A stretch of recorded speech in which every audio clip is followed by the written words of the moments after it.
Rénover, démolir ou vendre, la cité de Clarence-Rocklin a finalement pris une décision concernant l'aréna Jean-Marc Lalonde, située à l'est du parc Simon, qui est à peine utilisée depuis plus d'une dizaine d'années. Depuis la création de l'aréna de Clarence-Rocklin en 2011, l'aréna Jean-Marc Lalonde a cessé d'offrir du temps de patinoire.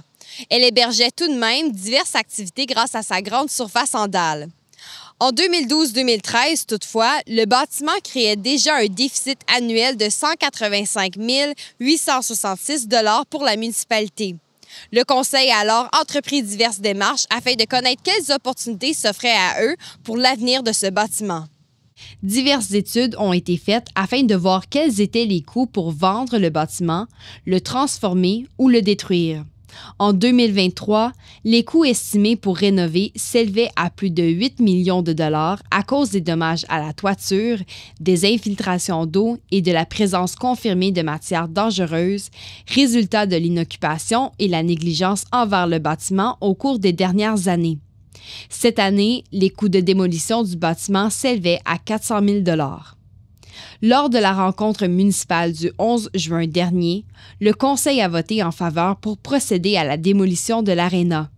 Lorsque celle-ci sera démolie, la municipalité transformera cet espace en zone résidentielle à haute densité.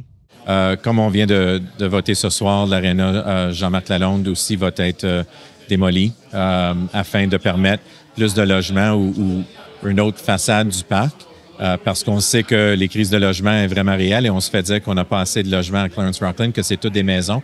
Alors, il faut vraiment rentrer dans une direction différente. Ce choix de transformer cet espace en zone résidentielle permettrait à la municipalité de construire davantage de logements qui sont déjà très en demande dans la communauté et de stimuler la croissance résidentielle. L'option d'incorporer ce terrain au parc Simon a été considérée. Toutefois, la fondation déjà très rocheuse de ce terrain ne le rend pas propice à l'utilisation d'un parc. De plus, les revenus provenant de la vente du terrain et des futures taxes foncières seront réinvestis dans le développement du parc Simon afin que toute la communauté puisse bénéficier de ces réaménagements.